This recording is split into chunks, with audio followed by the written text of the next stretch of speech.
Buenas tardes a todos, a quienes se han acercado aquí en una tarde especialmente calurosa y a quienes nos están viendo también en streaming a través de la plataforma de Pie en Pared. Mi nombre es Alfredo Timmermans, soy miembro de la Junta Directiva de Pie en Pared y les hago esta breve presentación de lo que vamos a hacer esta tarde.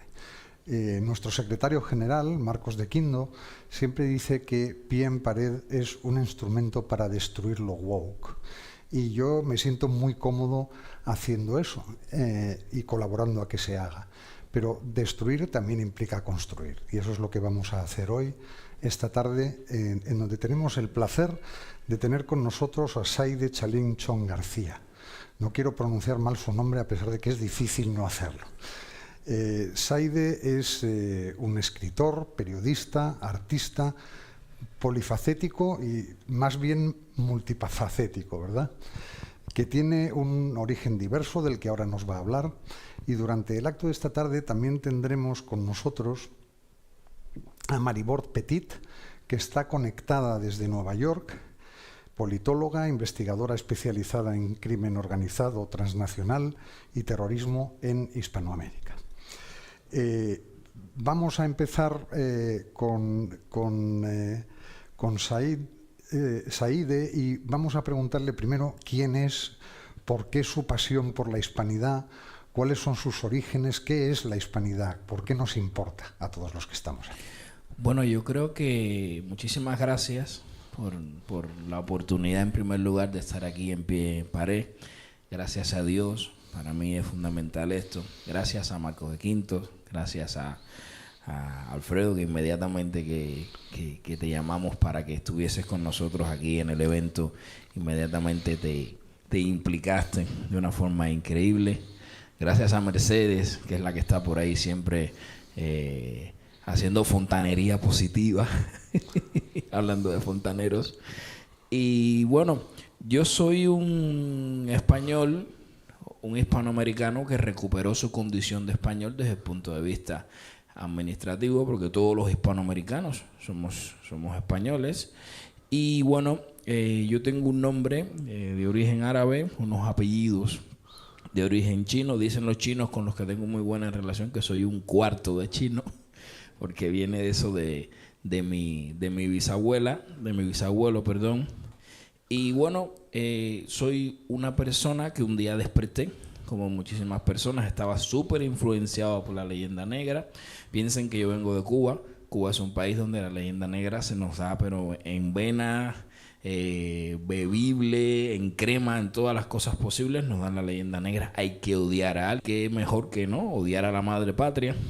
Y un día me encontré con esto de la hispanidad, que resulta que no nos habían violado, no nos habían matado, no nos habían maltratado, no nos habían hecho nada. E inmediatamente me di a la labor de investigar, de leer, de saber y sobre todo pensar, que es lo que vamos a hablar aquí, de cómo tener una hispanidad unida en el futuro, una herramienta que yo creo que es fundamental para combatir el wokismo y la influencia de muchas corrientes que son contrarias a los derechos fundamentales y a las libertades en Hispanoamérica, que es un lugar que está profundamente dividido, y desde dónde mejor iniciarlo que desde aquí, desde la madre patria. Saide, hay un mundo hispánico, hay un mundo de valores, hay un mundo cultural que nos una hasta tal punto que se pueda construir algo como lo que nos vas a presentar tú hoy. Hombre, totalmente. Mire, usted se baja en el Paso y baja y baja y baja y baja, y buenas tardes, hasta el sur. Evidentemente que hay una historia, hay una lengua común, que hablamos casi 600 millones de almas, que se dice rápido, pero son muchísimas personas. Las previsiones dicen que para 2050 seremos 700 millones. Y por supuesto compartimos los valores cristianos, compartimos valores cívicos, compartimos un montón de cosas. Evidentemente todo no es igual en todas partes, pero yo creo que es muy fácil adaptarse a cualquier lugar del mundo iberoamericano cuando llegas. Muy bien, Saide. Bueno, pues ¿por qué no nos presentas tu proyecto? Claro que sí. Bueno, a ver si funciona esto. Lo que vamos a ver a continuación no es simplemente una un sueño, una ilusión, sino que es un proyecto que yo he desarrollado, un proyecto bastante extenso de cómo abordar, según las investigaciones que he hecho y las opiniones que he obtenido. Es uno de los informes más extensos que existen al respecto de cómo abordar la reunificación hispánica. Algunos de los que están presentes aquí lo han podido leer y saben que no es una invención, sino que yo tengo un proyecto ejecutivo. Y bueno, vamos allá. Vuelvo a repetir quién soy. Mi nombre es Saide Chalinchón García. Yo soy el resultado, mi corazón late en distintas latitudes, ¿no? Yo soy el resultado de las leyes de Burgos de 1512 y de el decreto de 1514 de integración social. 453 años después, 1967, se permitió el matrimonio interracial en los Estados Unidos. Si no hubiera sido por la hispanidad y por las leyes de Burgos, pues no se hubiesen mezclado los chinos con los negros y los españoles con las mulatas, no hubiese surgido nada de eso. Por lo cual hay un refrán cubano que dice que el mejor invento que ha hecho un español es la mulata. Y es precisamente por la fusión y por la mezcla. Pues vamos allá. Muy bien. ¿Cuál es el problema? ¿Cuál es el diagnóstico? ¿Cómo nos encontramos ahora? Miren, somos una civilización, casi 600 millones de hispanohablantes, no tenemos pesos, no tenemos voz, ¿vale? Ninguno de nuestros países por sí solo tiene fuerza. Somos Gracias por devolverme esto, ¿vale? Estamos ausentes de los foros reales del poder, del G7, del Consejo de Seguridad de la ONU, no estamos en los directorios de las grandes potencias. Seguimos hablando desde la periferia, dominados por el Partido Comunista Chino, por Irán, por esta serie de cosas. No tenemos una diplomacia coordinada, no tenemos doctrina exterior, en fin. Que la hispanidad dividida es folclore y la hispanidad unida es poder. Solo la unión puede darnos voz, la voz que el mundo nos niega. Pasamos a la segunda página. A ver. Espérate. Ok. Somos un continente inmensamente rico, pero vulnerado. Yo creo que Hispanoamérica tiene prácticamente recursos naturales, biodiversidad, pesca, etcétera, etcétera. Tenemos demografía, tenemos recursos naturales, sin embargo, carecemos de una política regional coordinada. Las potencias extranjeras, China, Estados Unidos, Rusia, Europa, compiten por nuestro suelo y nuestras materias primas sin que tengamos una estrategia común. La explotación desorganizada y extranjera convierte nuestra riqueza en debilidad estructural y no en una fuerza soberana. Os pongo un ejemplo. Recientemente, muchos recordaréis, ya ha pasado un tiempo, de un gran incendio que se produjo en el Amazonas. Resulta que este incendio se inventó una historia, ¿no?, que culpaban a un político de Brasil llamado Jair Bolsonaro y toda la historia. Luego, cuando se profundizó y se investigó, resultó que era el Partido Comunista Chino que estaba interesado en los recursos naturales que había debajo de la tierra. Con lo cual, como no tenemos una política coordinada, como no tenemos una política para proteger nuestros bienes naturales, nuestra naturaleza, pues estamos en manos de cualquier desaforado que nos quiera destruir. Si no protegemos nuestros recursos como civilización, seremos simples administradores de la riqueza ajena. Bien, estamos viviendo en un mundo dividido por bloques. Esto no es nada novedoso para ninguno de nosotros. Tenemos el bloque, ¿no?, de Estados Unidos y la OTAN, que es el liderazgo en las alianzas internacionales. Los BRICS, que el otro día el presidente Trump ya se le ocurrió decir que España también estaba dentro de los BRICS. Y nosotros, nuestro lugar natural, el lugar natural de los hispanos, es al lado de los derechos de las mujeres, de los niños, de la libertad religiosa, de los derechos fundamentales. Yo creo que es fundamental, hispano, por una necesidad de unión política y sobre todo por lo que hemos venido hablando aquí, que es por lo que existe Bien Pare, para dar la batalla cultural. 600 millones de hispanos unidos es una fuerza bien potente. Pues nada, aquí les pongo 10 razones por las que deberíamos reunificarnos los hispanos. La razón número 1 y la más fundamental, seguro que algunas personas han tenido negocios en Hispanoamérica. Esto se está moviendo y no lo estoy moviendo yo. Es curioso. Gracias por adelantarme el video. Bueno, la primera razón fundamental por la que deberíamos estar unidos, pero se ha vuelto a mover, vale, es la seguridad jurídica.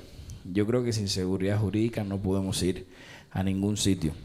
La segunda razón por la que deberíamos estar unidos es con el objetivo de crear entidades fuertes. Ahora mismo en Hispanoamérica no hay entidades fuertes, hay un montón de organizaciones, la CELAC, el otro, pero realmente son chiringuitos que se han montado gente de distintas ideologías para tratar de arrastrar a los suyos. Yo creo que los hispanos deberíamos tener, y esto forma parte del proyecto que hemos escrito, un parlamento común. Algo parecido, sabemos que hay gente que no le gusta la Unión Europea de ahora, pero en un principio la unión del carbón y el acero era algo interesante, las cosas se empezaron a torcer en otro momento, pero creo que deberíamos tener un parlamento común. A ver si cambia esto de página. Vale, bien, gracias. Yo creo que es fundamental en una Iberoamérica con casi 600 millones de seres humanos, ya para 700, que comencemos a desarrollar el liderazgo de los líderes hispanos de mañana. Evidentemente los que estamos aquí, lo que yo estoy proponiendo, no lo vamos a ver. Simplemente vamos a poner los cimientos y vamos a poner los primeros ladrillos.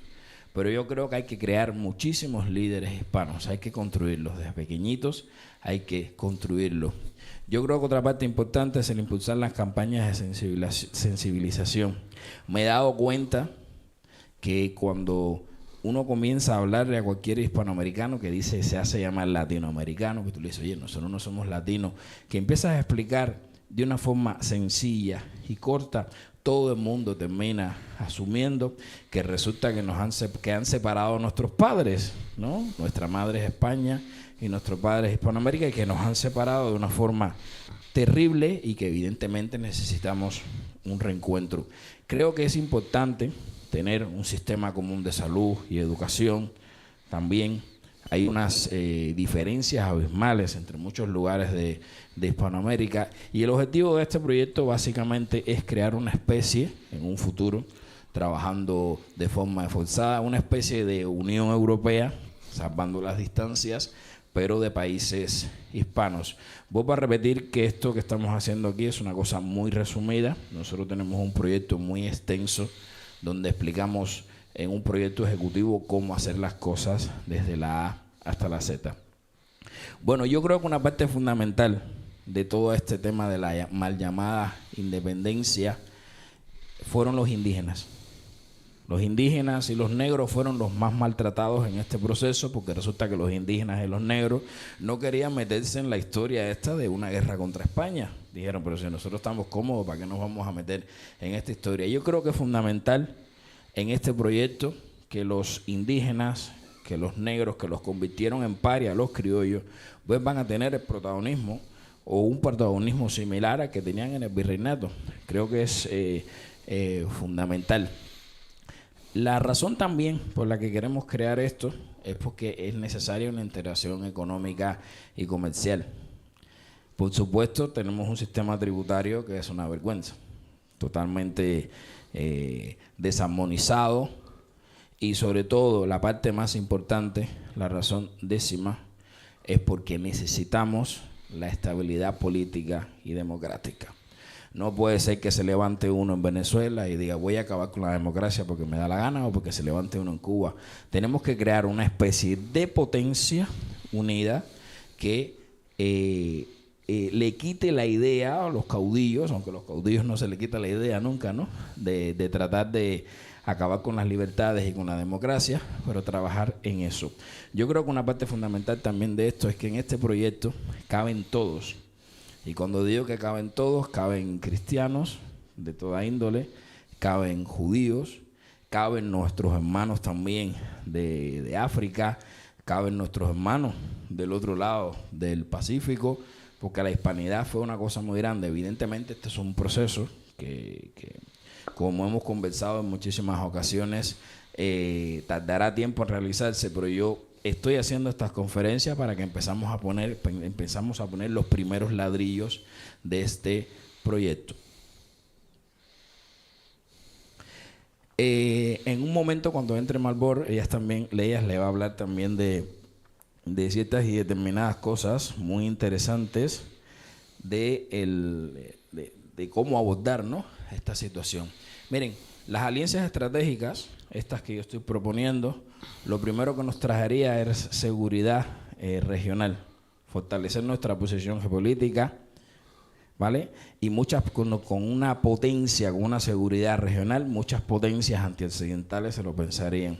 Si nosotros fuéramos un grupo potente, ni a los iraníes, ni al Partido Comunista Chino, ni a Rusia se les ocurriría molestarlos. Evidentemente lo intentarían, pero oficialmente, como ocurre, no.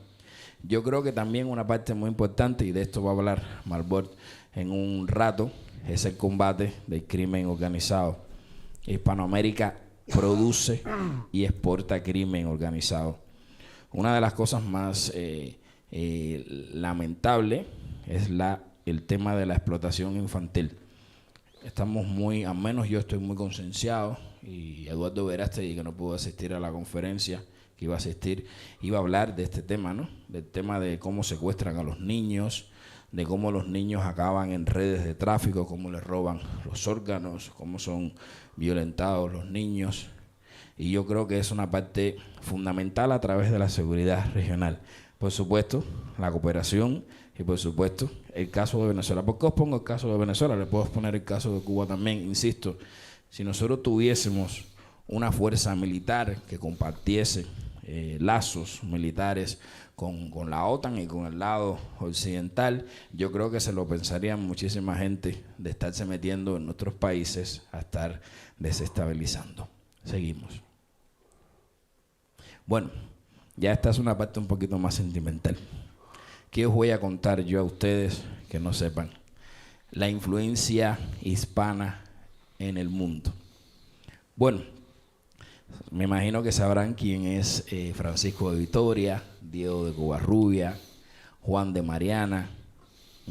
Todas estas personas hicieron grandes contribuciones a lo que hoy conocemos como Occidente. Si estas personas en la escuela de Salamanca no hubiesen desarrollado todo lo que desarrollaron, evidentemente no hubiésemos llegado aquí. Algunos historiadores dicen que las leyes de Burgos sirvieron de inspiración para lo que hoy conocemos, ¿no?, como la Declaración Universal de los Derechos Humanos y el derecho natural hispánico, que fue fundamental en... ¿Por qué me has movido la pantalla? Devuélvelo una página atrás. Ay. Estás yendo para adelante. Espérate, para atrás. Ahí. Bueno, pues eso.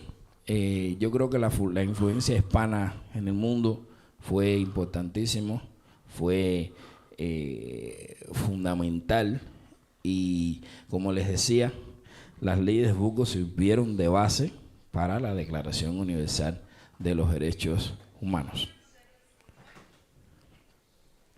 Bien, esta es una parte que yo he hablado mucho. Yo sé que hay muchas personas en el mundo hispano que no les gusta la idea de compartir espacio con los Estados Unidos, pero es que los norteamericanos nos deben mucho a nosotros los hispanos. Aquí está, ¿no?, Bernardo de Galvez y Luis Urzúa, que fueron fundamentales en la liberación de las colonias. De hecho, algunas historias dicen que Galvez fue realmente el que puso el nombre de los Estados Unidos y no Washington en una carta que envió al coronel Lee. La cosa es tan interesante que incluso en los Estados Unidos tenemos hasta una embarcación militar, ¿no?, que se llama el USS Galvez, porque los norteamericanos saben, y ahora se está haciendo una película muy interesante al respecto, saben la influencia y la importancia y la aportación que tuvieron los hispanos en la creación de los Estados Unidos. Por lo tanto, yo creo que sería ilógico no entenderse con los Estados Unidos.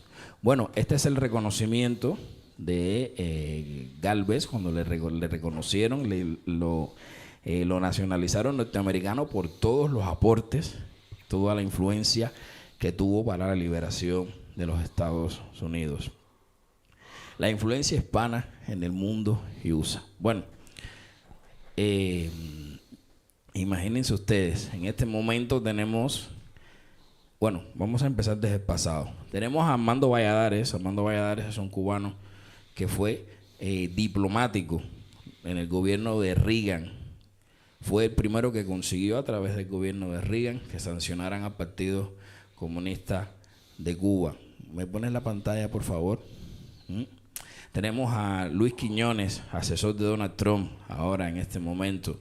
Tenemos a Marco Rubio, tenemos a Sonia Sotomayor, César Chávez, en fin, tenemos muchísimas personas que en este momento o en el pasado o a lo largo del tiempo han sido fundamentales en el funcionamiento de la política de los Estados Unidos.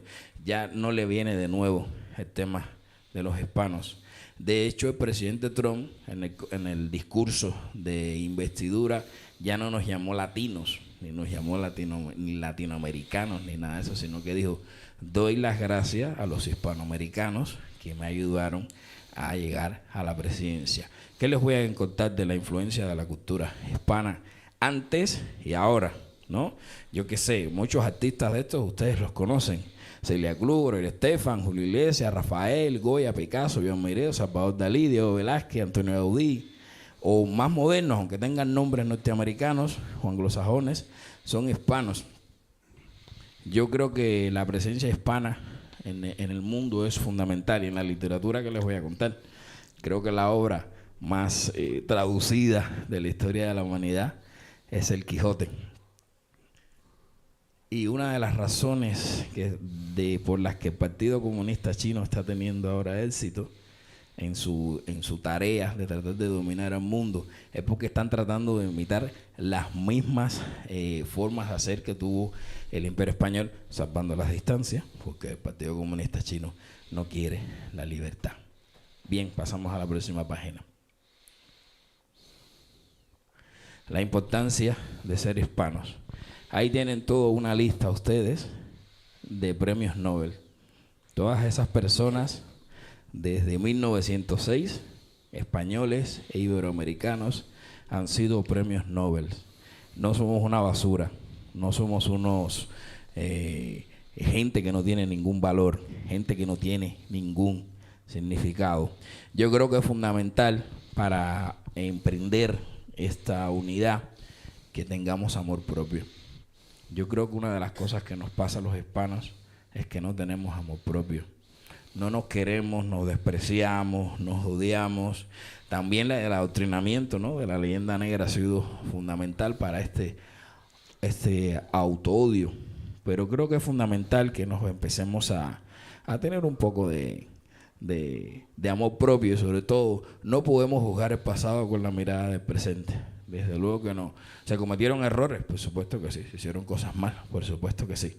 Pero yo creo que al final, cuando decantas, quedan las grandes cosas, los grandes legados, las grandes uniones genéticas, mírenme a mí, de lo que es la hispanidad. No pierdan la posibilidad. ¿Me devuelves la pantalla, por favor? Tenemos un futuro increíble por delante. Hay muchísimo trabajo por hacer, pero yo he empezado a hacer estas conferencias porque Iberoamérica tiene una riqueza histórica, cultural, espiritual única, ¿vale?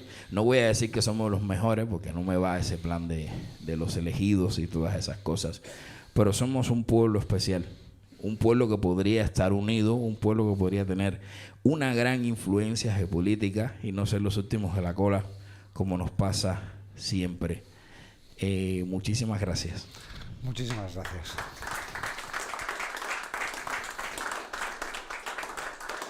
Bueno, pues ahora vamos a conectar con una de las ciudades más hispanas del planeta, que es Nueva York, naturalmente, en donde tenemos a Maybord para que nos dé una perspectiva desde el punto de vista de la seguridad.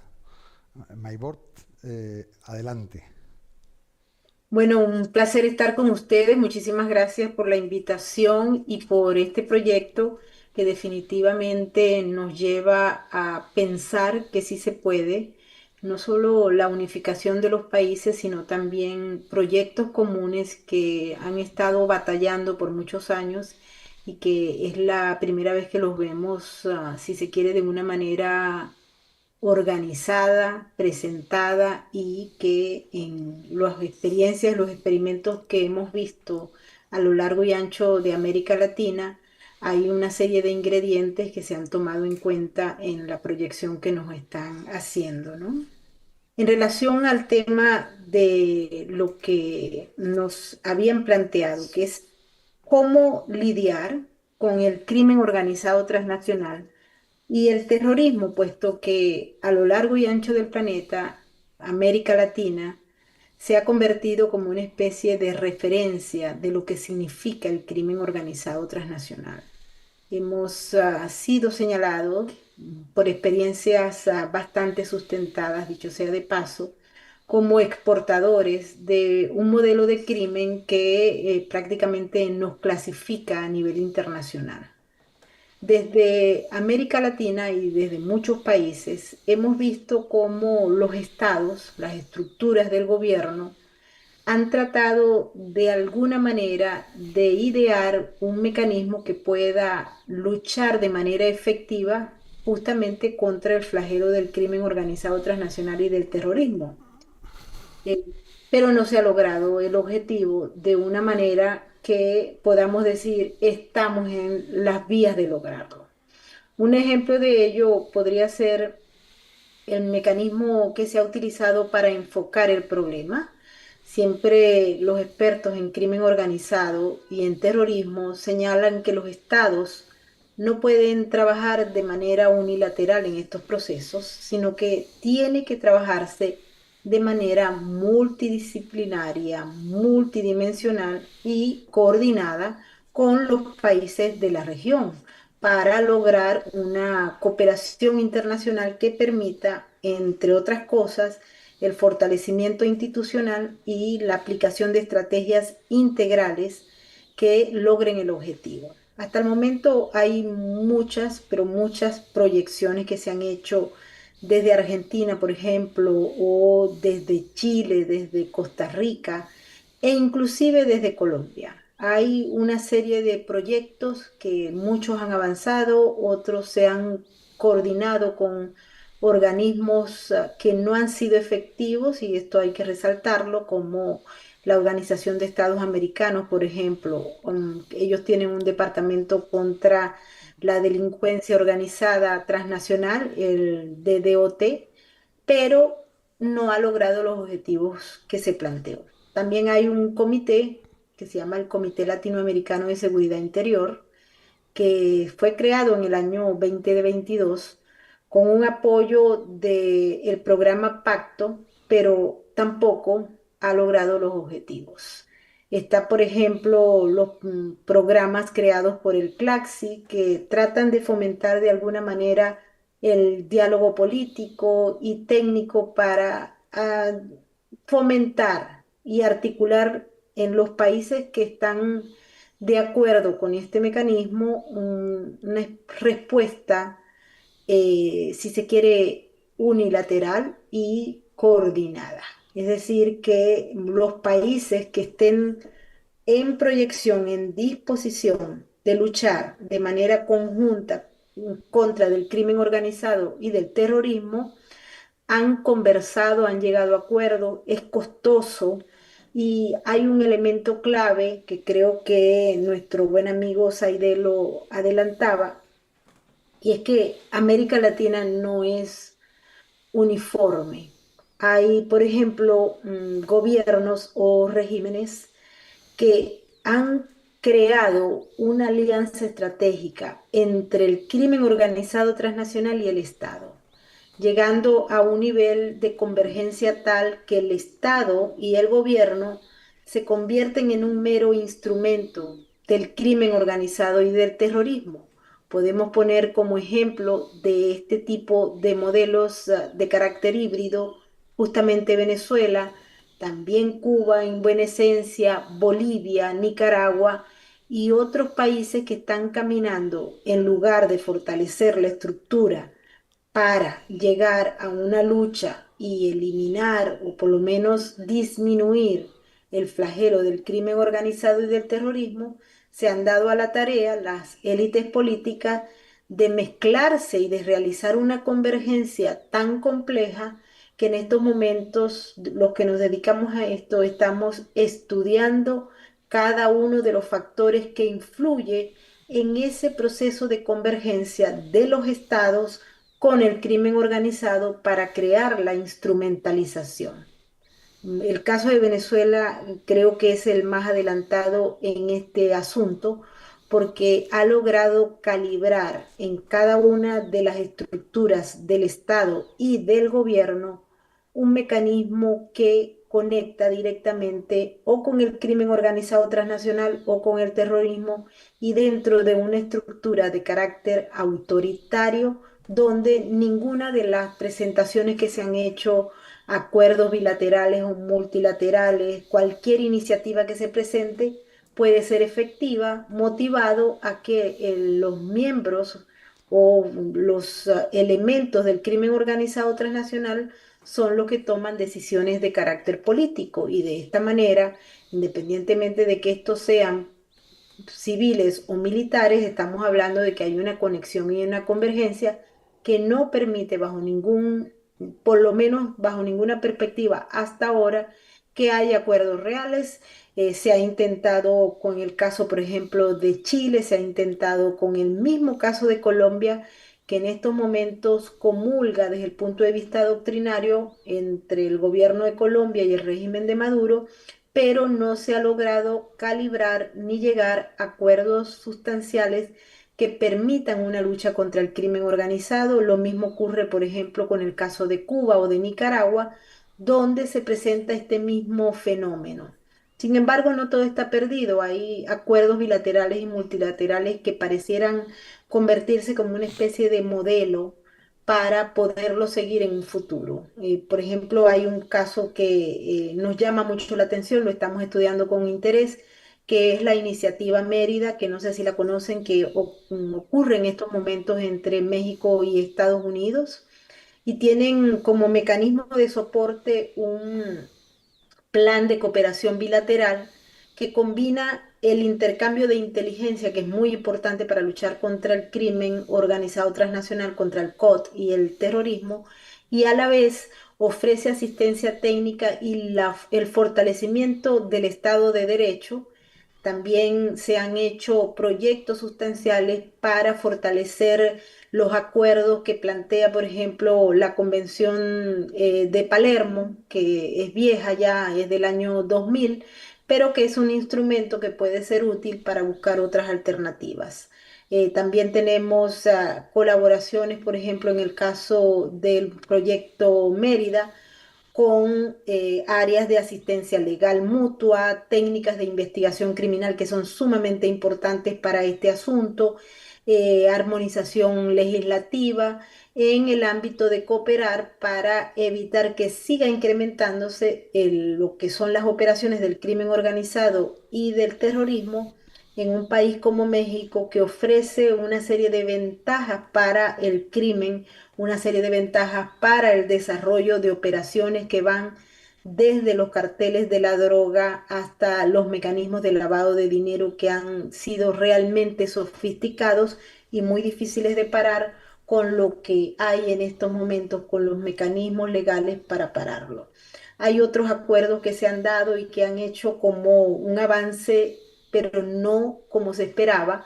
Hay cooperación con la Comunidad Europea, por ejemplo, planes como el Pacto, que impulsan desarrollos y herramientas interesantes como Ideal, que son capaces, por ejemplo, a través de la aplicación de esas medidas, identificar y evaluar las amenazas que van contra la seguridad nacional de los estados, narcotráfico, ciberdelincuencia, hay delitos ambientales, también trata de personas promoviendo, están promoviendo, pero no han avanzado en la medida que se esperaba, una especie de respuesta coordinada en conjunto, tanto de América Latina como el Caribe y Europa. Hemos dicho que la región es bastante compleja y tiene unas divisiones importantísimas desde el punto de vista de la voluntad política y de la posición contra lo que pueden ser agentes y socios estratégicos porque han logrado un mayor avance que los países de América Latina. Estados Unidos y la Comunidad Europea son socios importantes en este asunto. En el tema, y lo trato de hacer lo más rápido posible porque sé que tenemos muy poco tiempo, Un par está de minutos, Maribort. ¿Perdón? Un par de minutos. Sí, el intercambio de información, por ejemplo, que se ha logrado con Interpol y UNADOC, ha hecho que se logren algunos avances. Por ejemplo, en el último año se logró aproximadamente en América Latina, con estos apoyos, más de 15.000 arrestos relacionados con tráfico de armas y con tráfico humano. Capacitación profesional siempre es lo que hemos impulsado y por supuesto que uno de los grandes problemas que tenemos en América Latina y que estamos luchando para proponer proyectos que sean efectivos está la lucha contra la corrupción, porque la lucha contra la corrupción nos permite erradicar algunos elementos claves que propician, porque la corrupción y el crimen organizado van de la mano para comprar políticos, para comprar funcionarios, etcétera.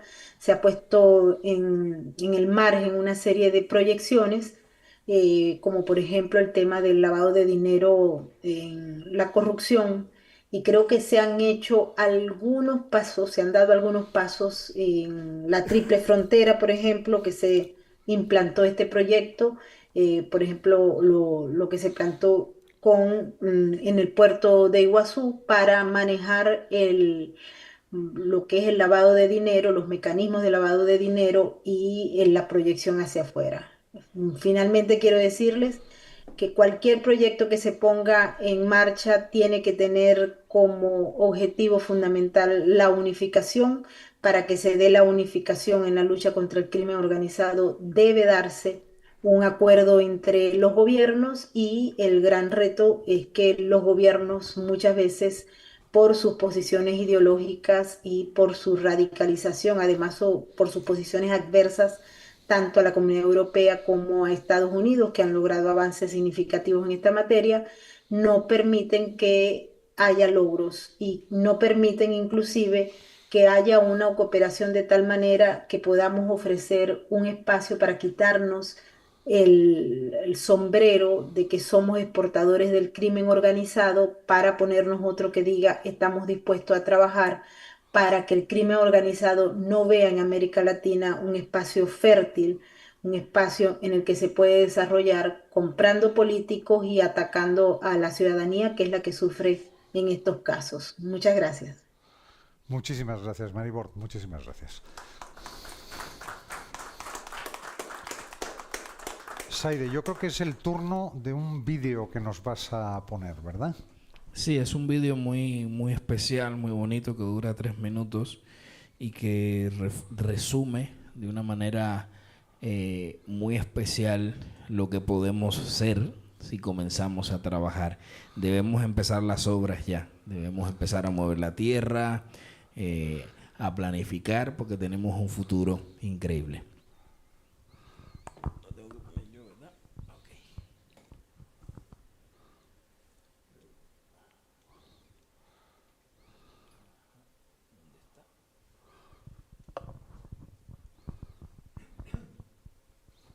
Vamos a ver si arrancamos el vídeo. A ver si lo arrancamos.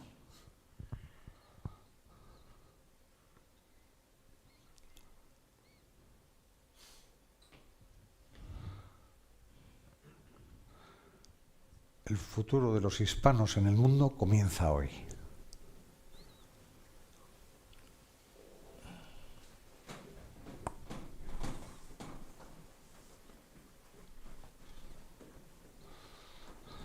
¿De dónde sale este vídeo, Saide? En el corazón de Iberoamérica está renaciendo un olvidado sueño común. Una ilusión que ha perdurado en el inconsciente colectivo a lo largo del tiempo. Una extraordinaria esperanza que ha sido oscurecida por manipulaciones y engaños. Pero, cuando se disipan las nubes del odio y el resentimiento, muy en la superficie, arde una visión compartida que nunca ha olvidado el poder de su herencia. La reconciliación entre todos los hijos de Iberoamérica es más urgente que nunca. Solo entonces podremos afrontar con ilusión un increíble mañana donde la justicia, la seguridad, la equidad y el progreso serán las notas dominantes de nuestro tiempo futuro. Solo así tendremos una voz que marque el camino de todos nosotros en el tablero mundial. Nuestros territorios de gran riqueza, historia y variedad tienen el potencial de ser un faro de prosperidad, rectitud y hermandad. La Unión Hispánica no es un sueño lejano, ni una utopía. Es una necesidad histórica. Es la oportunidad de compartir recursos, conocimientos y fortalecer nuestras democracias, cultura, identidad y la protección de nuestros bienes naturales. Iberoamérica unida será imparable. Todos, sin distinciones, como hermanos construiremos el futuro. Nuestra fuerza no reside en nuestras diferencias, sino en lo que nos une. Un idioma que para 2050 hablarán 700 millones de almas, que pensarán, amarán, sentirán e incluso maldecirán en castellano. Compartimos una historia común, unos valores que nos definen. Es el momento de dejar atrás los obstáculos impuestos por el pasado y mirar hacia el futuro con decisión. Estamos construyendo algo grande. El futuro de la unión de nuestros pueblos se basa en la existencia de instituciones fuertes que no solo representen a todos, sino que garanticen el bienestar de cada nación. La integración de nuestras economías y el impulso de proyectos conjuntos beneficiarán a nuestros conciudadanos. El símbolo de esta unidad será el esfuerzo común por lograr un futuro compartido, y este es solo el primer paso de un recorrido en el que los límites los pondremos nosotros. La verdadera meta es la unión de nuestras fuerzas. Iberoamérica dejará de ser un espacio dividido y lleno de reproches. Nos consolidaremos como un gran proyecto de Estados-nación que comparte no solo un pasado, sino también un futuro que trasciende más allá de donde alcanza la vista. La Unión Hispánica es el camino. El futuro es nuestro. Únete a nuestro proyecto para crear los líderes del mañana y un futuro donde la equidad, la seguridad, la justicia y la protección de los más débiles fundarán un próspero futuro para todos los hijos de la hispanidad. Fundación Internacional Hispanoamericana.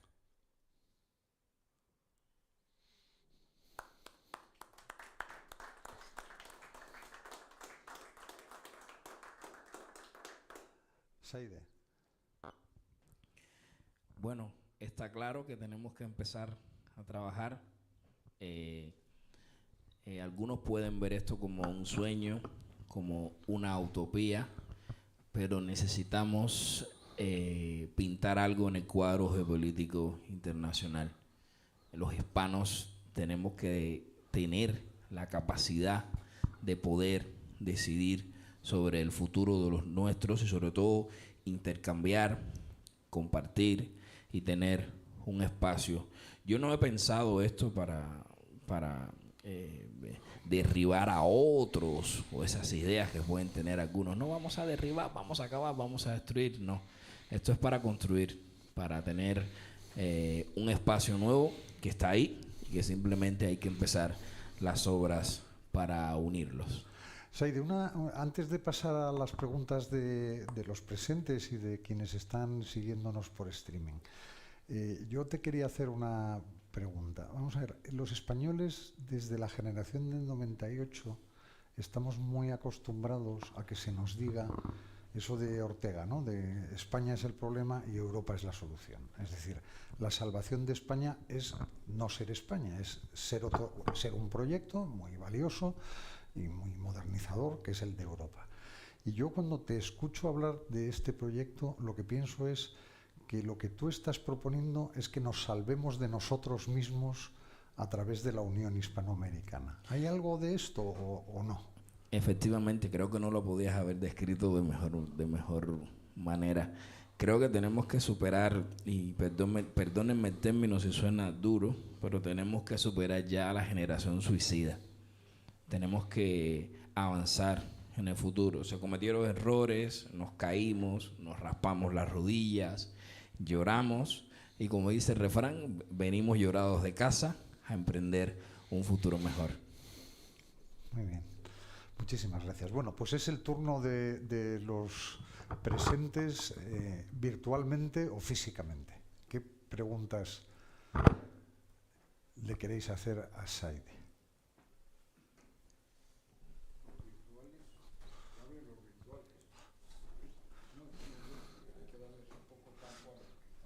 Pero como necesitan más tiempo, podemos empezar por aquí. Hola, Saide. En primer lugar, enhorabuena y gracias. Gracias a ti. Enhorabuena por iniciar lo que en mí empezó a crecer allá por un febrero de 1964, cuando por primera vez pisé las tierras de América. Fue justamente camino de Valparaíso y Viña del Mar. Iba con intención de hacer la cobertura del famoso Festival de la Canción, pero allí se revolucionó todo. Lo primero, el primer impacto que sufrí es que, tras varios años de periodismo recorriendo países europeos, donde me las tenía que arreglar con mi mediocre inglés, mi aceptable italiano y mi precario francés, después de cruzar un océano, de recorrer 8.000 kilómetros, hizo detenerse el taxi que me llevaba desde el aeropuerto de Pudahuel, que es como se llamaba entonces, el de Santiago de Chile, hasta Valparaíso, a la vista de un vendedor de melones y sandías que ofrecía un paisaje espléndido.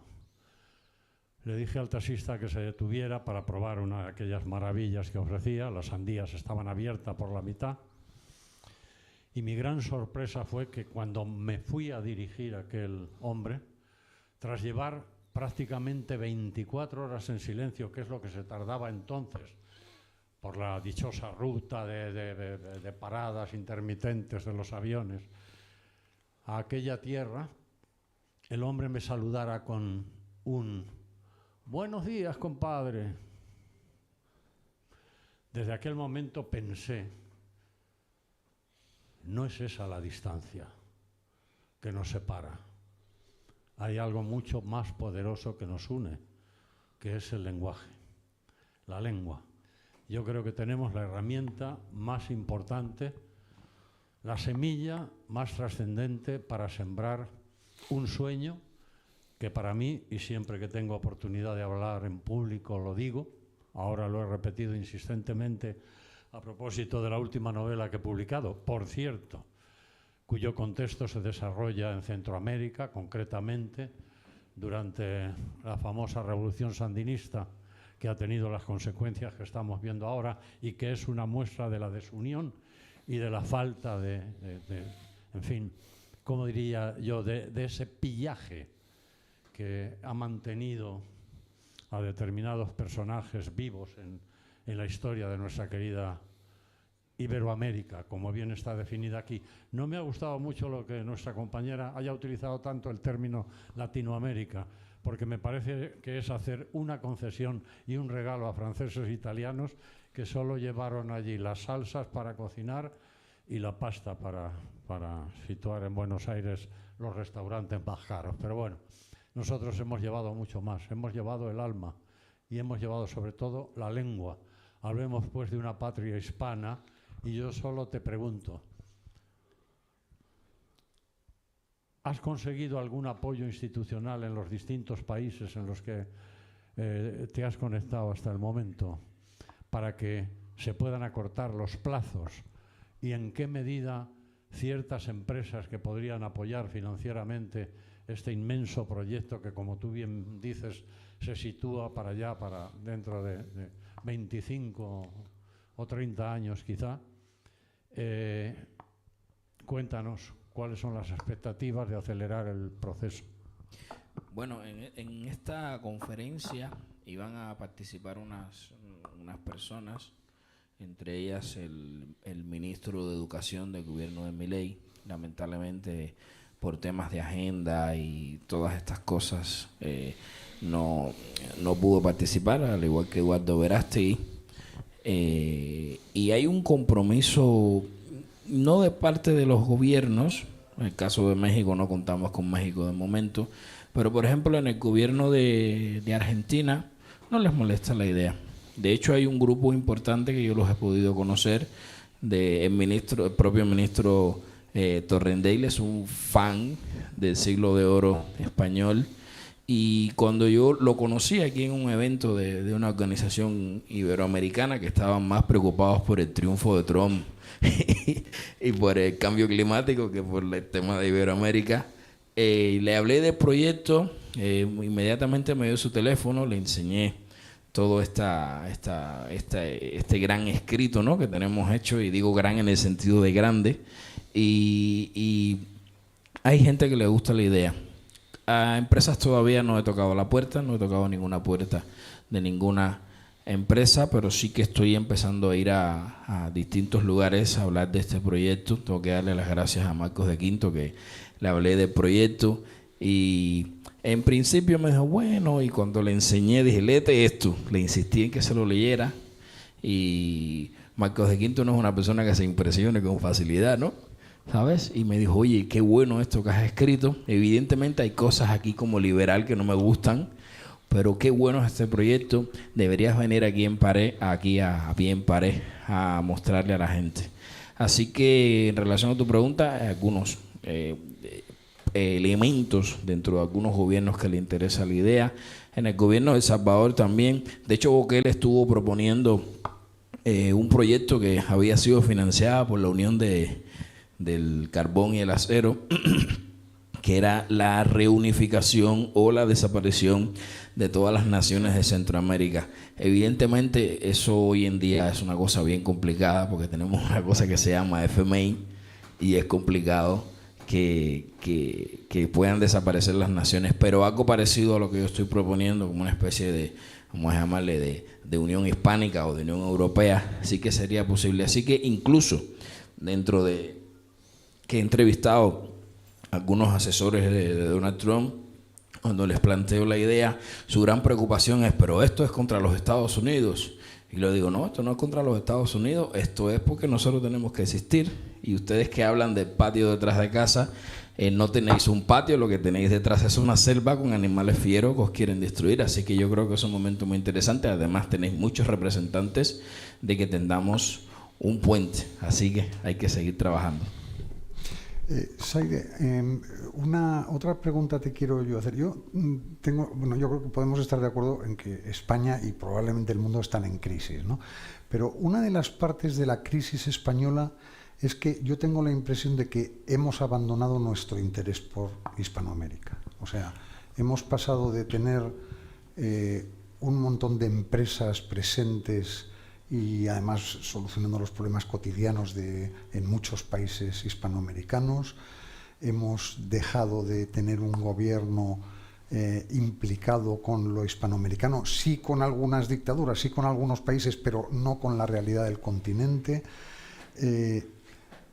Yo creo que parte de la crisis española es el alejamiento de la idea de Hispanoamérica. ¿Tú estás de acuerdo con esto? Totalmente, estoy totalmente de acuerdo. Mira, si nos fijamos en otros grupos etnolingüísticos, yo qué sé, por ejemplo, los anglosajones, ¿no?, que tienen su Commonwealth con sus luces y con sus sombras, ellos tratan de mantener una cierta cohesión. Los francófonos, nosotros somos los únicos que estamos, ¿no?, a tiros y pedradas, y creo que es lamentable que España no tenga presencia en Hispanoamérica e Hispanoamérica tenga presencia en España. Creo que es fundamental, una cosa casi vital para la supervivencia de todos. Ahora que se están viviendo tiempos tan difíciles aquí en España y que yo le veo las orejas al lobo, ahora es más importante que nunca todas las cooperaciones y todo lo que podamos hacer, porque como dicen los venezolanos y decimos los cubanos y los nicaragüenses también, venimos de futuro y tenemos muchas experiencias que les pueden ayudar a combatir este intento, ¿no?, de subvertir y de acabar con la democracia en España. España es el país más importante desde el punto de vista institucional de la hispanidad. No hay un país con unas instituciones, aunque ahora las estén tratando de denigrar y destruir, como España. No hay una nación con una estabilidad como España, aunque estemos viviendo el momento que estamos viviendo. Si España no fuese lo suficientemente fuerte, ya hubiese caído.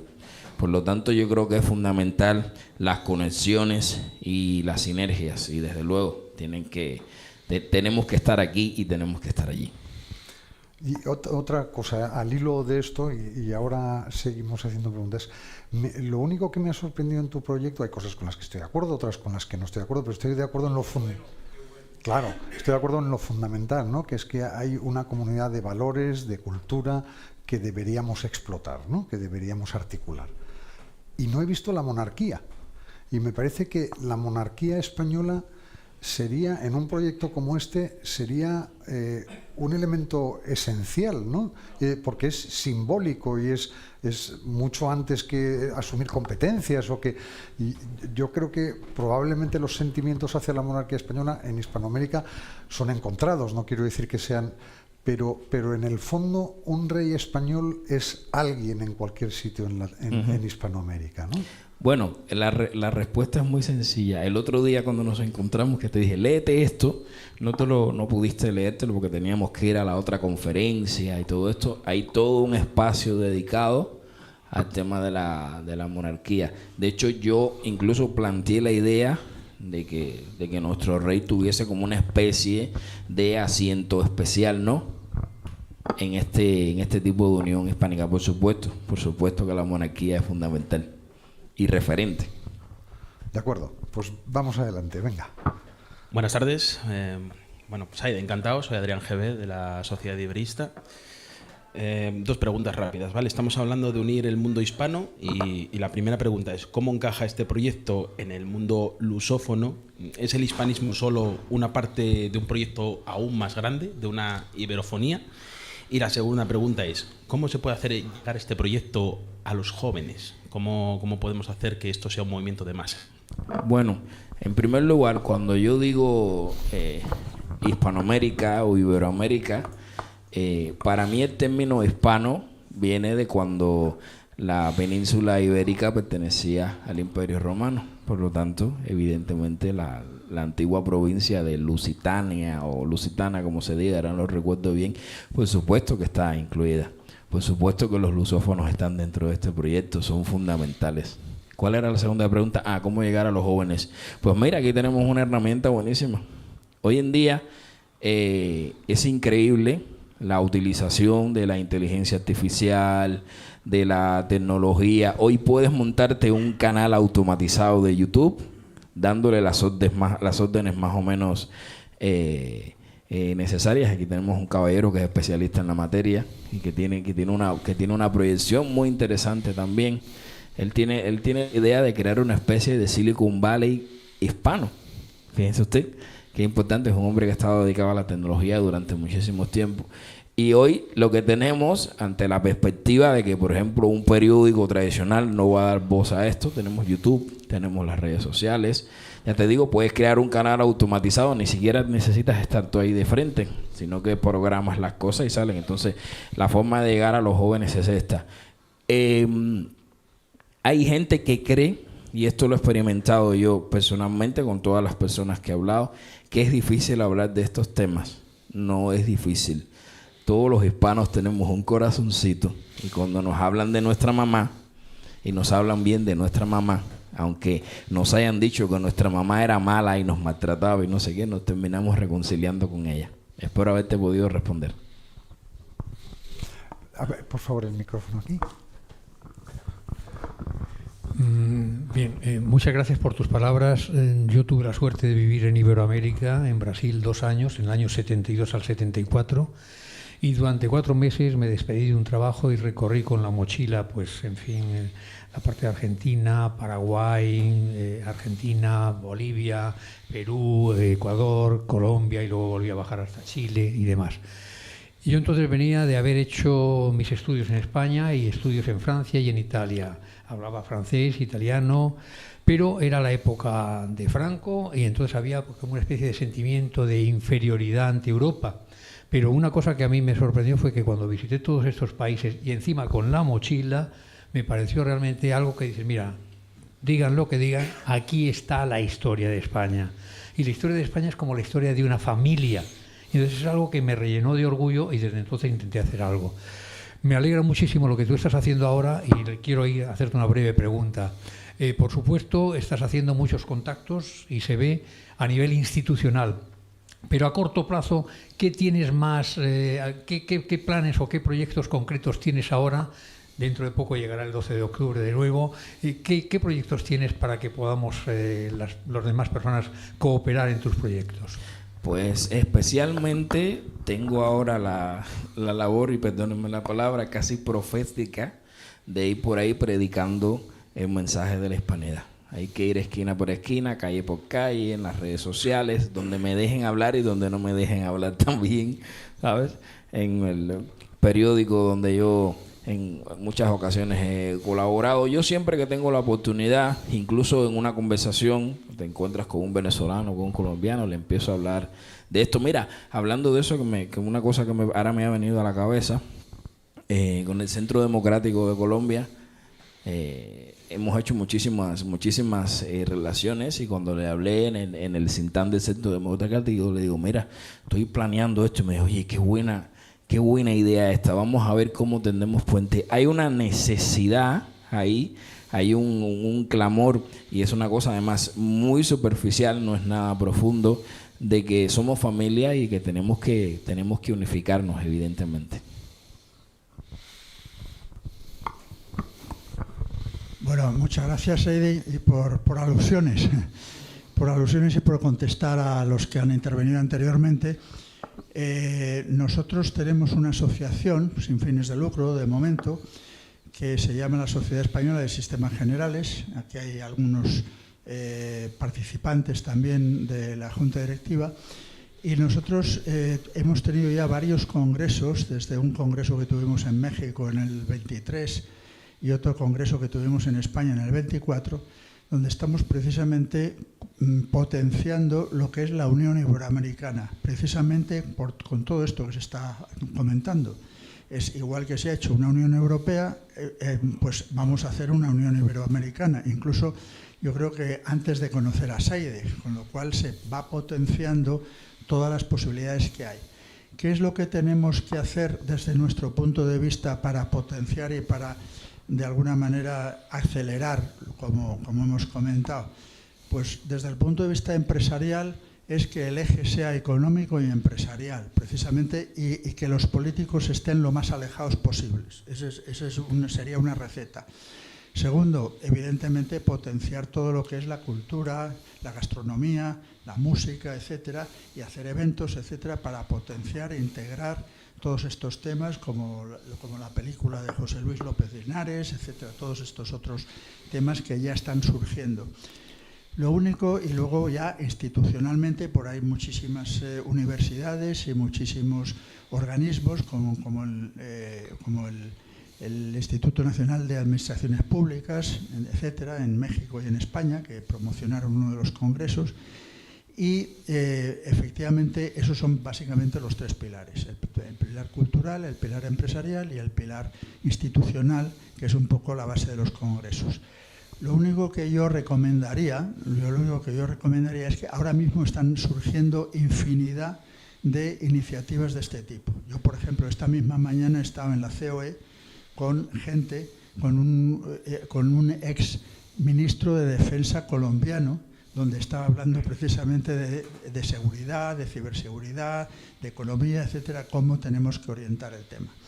Entonces, yo el único problema que veo es que todavía seguimos dispersos, ¿eh? Hay muchísimas iniciativas, pero no hay una integración. Y esa integración puede darse con un enfoque sistémico, con un enfoque holístico, con un enfoque de integración en el cual nosotros, nuestra organización de sistemas generales, está abierta a ayudar y a potenciar para esta orientación sistémica, que yo creo que es un poco lo que nos falta. Eso sería mi aportación. Gracias. Bueno, gracias por tus palabras. Muy bien, ¿alguna pregunta más? Saide, yo tengo que irme, pero bueno, te hago una propuesta que en nuestras conversaciones personales se me ha escapado incomprensiblemente.